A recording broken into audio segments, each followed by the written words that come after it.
Libido Dominandi by E. Michael Jones. All rights reserved to E. Michael Jones. Part 1, Chapter 5. London, 1797. On May the 1st, 1797, a little over a month after Mary Wollstonecraft married William Godwin, and roughly 3 months before she died, Edmund Burke, the man who was the occasion of her rise to literary fame, wrote a letter to Abbé Augustin Barriel, a French émigré and priest, upon the publication of the first volume of his Memoirs illustrating the history of Jacobinism. In terms of its breadth and scope, Barriel's History of Jacobinism was the book Mary probably hoped she would write. In terms of its politics, it was its antithesis. If there were ever a rout in the battle for the public mind, Barriel's History of Jacobinism accomplished it, in the utter defeat of the revolutionary sympathies in England. Less than 10 years after Reverend Bryce's sermon at Old Jewry, the English radicals were driven from the field in ignominious defeat, and the name of Godwin, their leader, became synonymous with both personal vice and political discord, especially after he wrote the memoir of his deceased wife. Quote, "I have known myself personally," end quote, Burke wrote to Barriel shortly before he died, quote, "5 of your principal conspirators, and I can undertake to say from my own certain knowledge that so far back as the year 1773 they were busy in the plot you have so well described, and in the manner and on the principle you have so truly represented. To this I can speak as a witness." End quote. The acclaim which followed the publication of Barriel's history was almost as passionate as the vehement denunciation which greeted Godwin's Wollstonecraft memoir. Born in 1741, Barriel entered the Society of Jesus in 1756, and was employed as a teacher in Vienna at the court of the emperor, when he received word in 1773 that the Jesuit order had been suppressed. After spending time as a teacher abroad, Barriel returned to France and immediately became embroiled in the Kulturkampf that would eventuate in the French Revolution. When Louis XVI ascended to the throne, Barriel wrote an ode in his honor which sold 12,000 copies and endeared his name to royalist circles as much as it earned him the enmity of the philosophes. In 1781, their enmity deepened with the publication of Barriel's book Les Helviennes, his attack on Enlightenment thought. Barriel then turned on the clergy, who thought some accommodation with the Enlightenment was possible, publishing La Jeunesse selon M. Soulavie, which got Abbé Soulavie fired from his teaching post at Sorbonne, and subsequently led to a lawsuit, which must have been successful since all extant copies of the book were destroyed. During the same period, Barriel became editor of the Journal Ecclésiastique,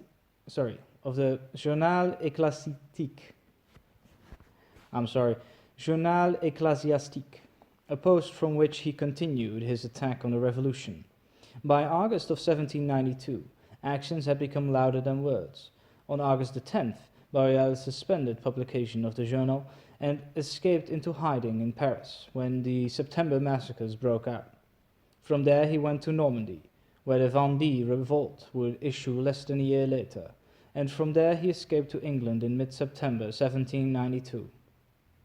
The parallels with Mary Wollstonecraft's life are striking. Both emigrated in 1792. Wollstonecraft left England and went to Paris to write a book about the Revolution, which is now pretty much unread by anyone but scholars interested in the psychic details of Wollstonecraft's life. Barriel escaped with his life from the very revolution Wollstonecraft sought to embrace, and, emigrating to England, where he was granted patronage by the Clifford family, one of England's most eminent recusant lines, Barriel wrote a book that was to become the classic counter-revolutionary text for the next 200 years. In a left-handed tribute to Barriel's book and its subsequent influence, Daniel Pipes dedicates an entire chapter to Barriel in his 1997 book Conspiracy, and in an act as audacious as it is dishonest, tries to make Barriel responsible for both the Holocaust and the Gulag, failing to mention that the Soviet regime was the logical and historical extension of the principles taken from the French Revolution, against which Barrial fought. Pipes' attempt to link Barrial with the Nazi regime is even more fraught with dishonesty. While admitting at one point that the word Jew never appears in the almost 2,000 pages that comprise Barrial's history of Jacobinism, Pipes nevertheless accuses Barrial of anti-Semitism, based on the alleged fact that he received a letter from an Italian by the name of Simonini, who alleged that the Jews were behind the conspiracy which brought about the revolution in France. Pipes claims that Barrial, quote, accepted and endorsed, end quote, the notion that the Jews were behind the revolution. He then claims that it became public knowledge, although there is no evidence to support that claim. Pipes cites an obscure French journal as his source, when he got the idea from Nestor Webster's book World Revolution, which mentions the Simonini letter, but also claims that Barrial never accepted it. That is not so hard to understand, since accepting that thesis would have meant the repudiation of the one he proposed in the history of Jacobinism, which attributed the revolution to philosophes, Freemasons, and the Illuminati. Barrial's history earned the ire of the heirs of the Enlightenment, because it cut through the pseudo-Newtonian mumbo-jumbo, which tried to describe human activity in terms of atoms bumping into each other, and resituated the locus of human responsibility in the human will, where Augustine, his namesake, had placed it 1500 years before. Revolutions were caused by human passions, which, when they got out of control, spread havoc through a culture. Quote, "It is undeniable," end quote, Barrial wrote, quote, "that virtue ought to be more particularly the principle of democracies than of any other form of government, they being the most turbulent and the most vicious of all, in which virtue is absolutely necessary to control the passions of men, to quell that spirit of cabal, anarchy, and faction inherent to the democratic form, and to chain down that ambition and rage of dominion over people, which the weakness of the laws can scarcely withstand." End quote. Since the soul, according to the classical tradition, is the microcosm of the state, the French Revolution was the logical consequence of releasing passion on a nationwide scale. Quote, "The French Revolution is in its nature similar to our passions and vices. It is generally known that misfortunes are the natural consequences of indulging them, and one would willingly avoid such consequences. But a faint-hearted resistance is made. Our passions and our vices soon triumph, and man is hurried away by them." End quote. Godwin's rout in the battle of ideas came about primarily because the traditional psychology Barrial espoused as the best explication of political events in France seemed to be borne out as true when placed up against the still unrolling chain of events. Godwin's ideas, like calling Robespierre an, quote, "eminent benefactor of mankind," end quote, seemed to burst any time they made contact with events. The only thing that saved Godwin from total obscurity was the fact that people kept his name in print by attacking him. One of the more significant attacks came in June 1798, when Joseph Johnson published an anonymous book entitled "An Essay on the Principle of Population as it Affects the Future Improvement of Society," with remarks on the speculations of Mr. Godwin, M. Condorcet, and other writers. The author was a shy young Anglican pastor with a hare lip, 10 years Godwin's junior, by the name of Thomas Malthus. Malthus took exception to Godwin's idea of human perfectibility, and proposed as the counterexample the idea that man's procreation would always outstrip the available food supply. This was so because food increased arithmetical progression, whereas human beings procreated in ratios, which increased geometrically. Malthus had come by his philosophical credentials by something akin to birthright in a family which revered philosophical discourse, and had as guests in their home David Hume and Jean-Jacques Rousseau. The story of Malthus's intellectual development, however, was the opposite of Godwin. Godwin was raised in a Calvinist home for a career in the ministry, which he threw over after coming in contact with the Enlightenment. Malthus was exposed to Enlightenment thought in the home and became, perhaps as a result, a minister in the Anglican Church. Malthus based his arguments against Godwin's notion of moral perfectibility on two axioms. One, that food is necessary to the existence of man, and two, quote, that the passion between the sexes is necessary and will remain nearly in its present state, end quote. Given these two facts, the only thing that will limit population to the available food supply is war, famine, and disease. Godwin, who subsequently met Malthus at a dinner party given by Johnson on August the 14th, 1798, suggested that if property were distributed more equitably, that everyone would have enough to live on. Like the earlier dispute between Burke and Wollstonecraft, the Godwin-Malthus dispute set the terms for what one would come to call left and right, in English-speaking lands at least, for the next 200 years. The liberal view was that human nature, and therefore all human institutions, were completely malleable and therefore perfectible. The conservative view was that man was what he was as a result of immutable, quote, iron, end quote, laws of nature, which could not be changed. Hence, according to the latter view, the less man did in terms of tinkering, the better off he would be. According to the former view, the notion that man could be whatever he wanted to be, the idea of perfectibility, even to the point of conquering death, almost naturally led to revolution, because the only explanation for evil lay in the arbitrary restrictions which the powerful imposed on the society for their own benefit. In many ways, the debate was a resurrection in disguised form of the earlier theological debate on original sin. Godwin represented an extreme form of the Pelagian position, according to which nature was sufficient without grace, whereas Malthus represented, in spite of his position as an Anglican minister, the Calvinist position that any effort to ameliorate man's condition was pointless because of man's innate depravity. Time would show that the crucial issue was, quote, passion between the sexes, end quote. Malthus argued from numbers and claimed that sexual activity remained on that level a constant that would eventuate in births in a way that would invariably outstrip food supply. Godwin argued that late marriage and moral restraint would limit family size. Godwin, however, was prevented from making this argument effectively by the evidence from his own life and writings which seemed to urge promiscuity, divorce, abortion, and everything but moral restraint. The more the two men pursued the argument, the more the argument got cast in terms that would never admit a solution.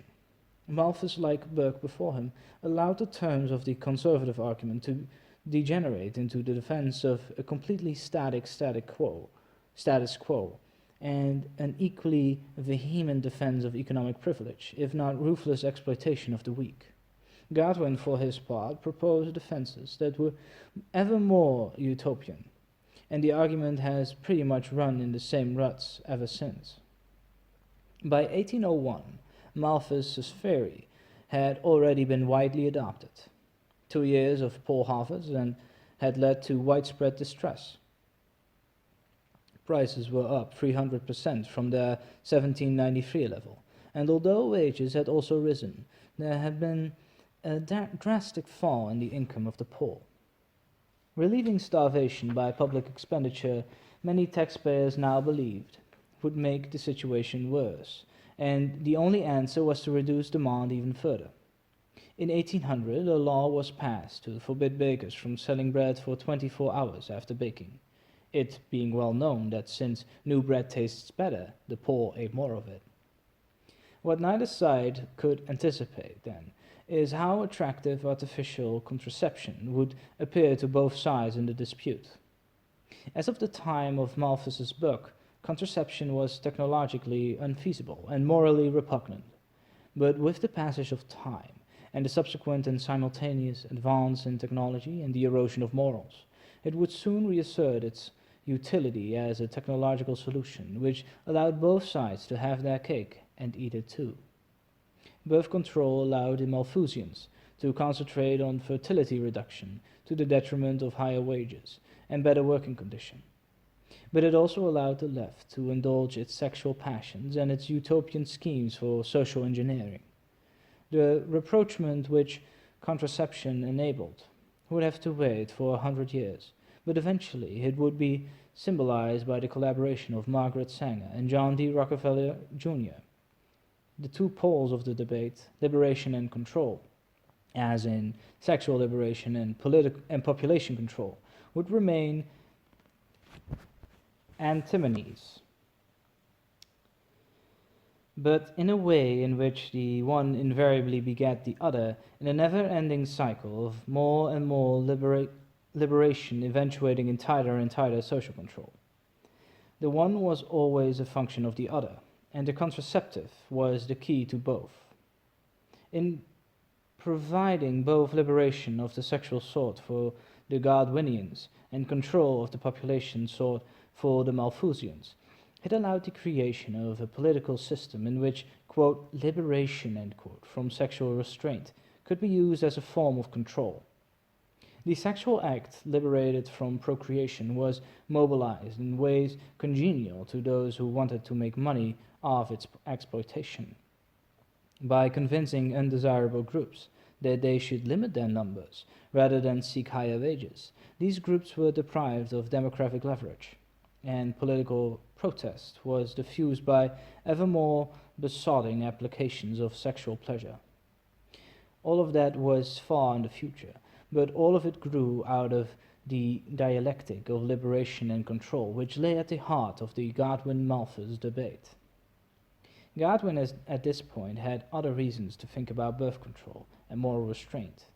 At the time of his debate with Malthus, he became sexually involved with a certain Miss Claremont, upon whom he was practicing once again the, quote, chance medley, end quote, system of birth control, which predictably led to a pregnancy, which eventuated in the birth in October of 1801 of one more half-sister, Jane or Claire, being added to the Godwin family menage. On March the 6th, 1801, 7 months before the birth of Mary Godwin's half-sister Jane, the Marquis de Sade paid a visit to his publisher, Nicolas Maas, at his offices on the Rue Helvetius. In 1797, the same year that Barriel's magnum opus on the Revolution had appeared in London, the Marquis de Sade produced a magnum opus of a different sort in Paris, entitled La Nouvelle Justine ou la Malheur de la Vertu, suivie de la Historie de Juliette sa Sœur. Sade's latest foray into pornography dwarfed anything he had published up until that time.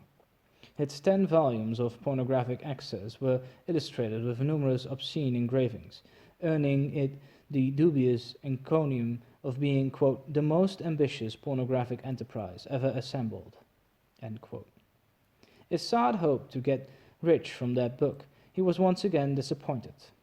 3 years after its publication, Sade was living from hand to mouth in the back room of a farmer's cottage, with no residence of his own and not even a set of clothes to wear. Sade was in fact so down and out that the world took him for dead. On August the 29th, 1799, he read his obituary in the L'Ami de Loire, which shed few tears over his reputed passing away, referring to him as an, quote, infamous writer, end quote, whose, quote, mere name breathes a cadaverous stench that kills virtue and inspires horror, end quote. Quote, not even the most depraved heart, end quote, the report continued, quote, the most bizarrely obscene imagination could conceive anything so offensive to reason, decency, or humanity, end quote. A year and a half after the report appeared, Sade was at Maas, his publisher, hoping for some of the royalties from his latest, most ambitious pornographic work, when the police arrived and took him into custody. Mas cut a deal with the police by revealing the location of the warehouse where the copies of Juliet were stored, and was released within 24 hours. Saad was taken to a jail known as the quote, mousetrap, end quote, and left to stew in his own and other people's juices in a holding cell 15 feet underground. Saad had been drawn into a trap by Mas and the police, who, according to Lever, suspected Saad as the author of Zoulé, a satire on Napoleon. 2 years after his arrest, after bouncing from one dungeon to another, Saad finally ended up at Charenton, the famous asylum for the insane. It was there, under the direction of the defrocked priest François Simonet de Colmière, who revitalized the hospital and made it for a time the social hub for Paris high society, that Saad finally made a name for himself in the theatre, as the asylum's new, quote, artistic director, end quote. Colmière not only arranged the performances, he actually joined with the Marquis de Sade and the inmates in performing them. Considering the fact that Sade nearly perished from hunger and exposure during the winter of 1800 and 1801, things could have been worse, especially since Sade's mistress, Constance Quinet, was allowed to move in with him in August of 1804, and occupy the room next to his, where she passed as his illegitimate daughter. There was, of course, constant tension with the civil authorities, who were authorized to search his room periodically and confiscate any obscene material they found. These same authorities also insisted that Sade be confined to the grounds of the asylum, but Colmière was lax in the enforcement of this rule, allowing Sade to attend Mass at the parish church of Saint Maurice on Easter Sunday 1805, where Francis Apostle for Atheism delivered the communion bread and took up the collection. Sade did not write the plays which were performed at Charenton, as Peter Weiss would have it in his 60s musical Marat Sade, but he did perform in them, and his presence as director of the theatre, although not advertised, was undoubtedly one of the attractions that brought high society from Paris to watch. The performances were also not, as in Marat Sade, performed behind bars, nor did the asylum inmates play the leading role, which were given to professional actors and actresses from the Parisian stage. One such actress, Amélie Flore, described Sade as, quote, a kind of curiosity, like one of those monstrous creatures they display in cages, end quote, giving some indication that Sade himself, as much as the therapeutic effects of drama and on lunatics, was one of the main draws at Charenton. Sade, at this point in his life, retained the obesity that he had acquired while a prisoner in the Bastille. His face, according to Flore, quote, was the emblem of his mind and character, end quote, which is another way of saying that he was not handsome. Auguste de la Boétie Rochefort, who saw him perform the leading role in L'Impertinente by Desmahis, described him as, quote, very big, very fat, very cold, very heavy, a large mass, a vulgar, short man whose head seemed a shameful ruin, end quote. Flore described Sade as, quote, the author of several books that cannot be named, and whose titles alone are an insult to taste and morality, which is supposed to make you think I haven't read them, end quote. There is a disturbing side, of course, to Flore's account. In addition to giving us information on Sade's appearances, she also gives some indication that his influence was spreading through the clandestine circulation of his writings. This influence would continue well into the 20th century. Sade was the hero of Guillaume Apollinaire and the surrealists of the 1920s, who adopted his sexual practices, particularly sodomy, in his honor. But the evidence indicates that Sade's writings had already during his lifetime attracted people who wanted to act out his fantasies.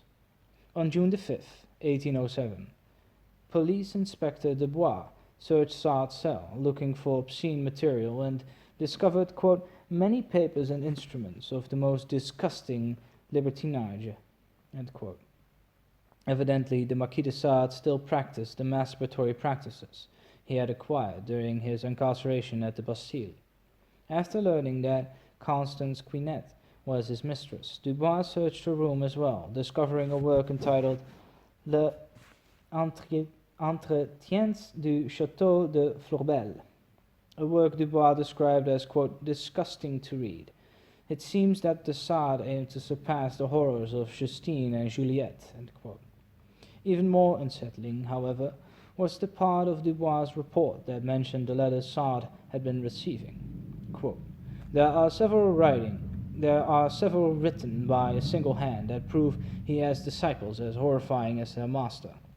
The writer described scenes of libertinage that have recently occurred and boasts of having administered potions that produced an appearance of death lasting several hours in women who were then used in every possible manner, tortured and forced to drink 3 enormous bottles of blood. I hope to discover the author of these letters and of these crimes. I have reason to believe that he will not elude the searches I have ordered. End quote. No one knows whether this devotee of Sade was brought to justice. What is known, however, is that the Marquis de Sade's writings became underground classics during the 19th century, and read by figures as well known as Byron and Swinburne. Once released into the cultural bloodstream, these toxins would circulate with surprisingly rapidity, creating, as pornography normally does, a sense of possibility where none existed before. But the immediate reaction at the time in France as in England was disgust. Esquirol, now head at the Salpêtrière, denounced the theatrical performances at Charaton as, quote, a lie, end quote, with no therapeutic benefits. Quote, the lunatics who attended these performances, end quote, he continued, quote, attracted the attention and curiosity of a frivolous, unserious, and sometimes mean public. The bizarre attitudes and bearing of these unfortunate individuals drew mocking laughter and insulting pity from the audience. What more did it take to wound the pride and sensitivities of these poor souls, or to disconcert the intelligence and reason of those few who retained the ability to be attentive, end quote. By January 1812, when his letter was added to the bulging dossier on Charaton at the Ministry of Health, Napoleon was on his way to defeat at the hands of the Russians, whose Cossacks would soon be raping and pillaging on French soil. With the defeat of Napoleon, the man who embodied the revolutionary ideals in their terminal phase, the conservative powers in Europe, with England and Austria at their head, brought the age of revolution to a close, for the time being at least. And with the end of revolution came the end of sexual revolution as well, again for the time being. On May the 6th, 1813, the Ministry of Health ordered the suspension of the balls and concerts that were given in Charaton Hospital. On April the 14th, 1814, Napoleon abdicated at the palace at Fontainebleau, and on May the 3rd, the Bourbon monarchy was restored when King Louis XVII made the triumphal return to Paris, the city where his grandfather had been executed 21 years before. Louis XVIII's government now had no need any longer of a director of Charaton who was both a defrocked priest and a former revolutionary. Nor did they have any need of his dubious experiments in psychodrama. The revolution had provided enough psychodrama to last a lifetime. So Coulmières was dismissed, and before the year had ended, Sade was dead. In his will, the divine Marquis had specified that he wanted no monument, and so he was buried according to his wishes, in a copse of trees, which promptly obliterated his grave. His monument was his writings, and they, as we have already indicated, would survive the political restoration, which saw the revolution and its sexual sequelae as a bad dream. On August the 7th, 1814, 4 months before Sade died, Pope Pius VII issued a bull entitled Sollicitudo Omnium Ecclesiarum, which restored the Society of Jesus as a religious order in the Catholic Church. On October the 18th, 1815, Abbé Buriel was readmitted to the Jesuits. Like the works of the Marquis de Sade, Buriel's memoirs illustrating the history of Jacobinism would go on to have enormous posthumous influence, although of a different kind.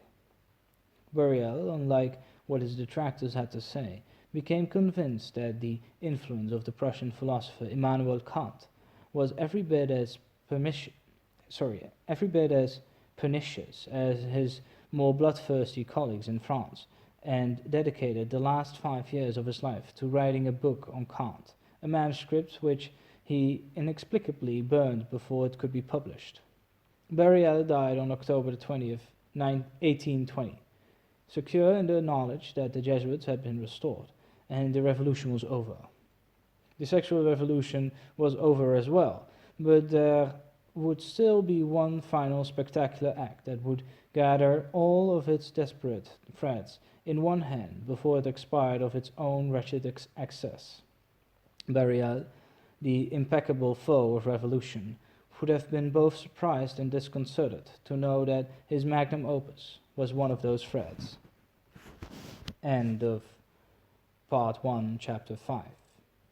Libido Dominandi by E. Michael Jones.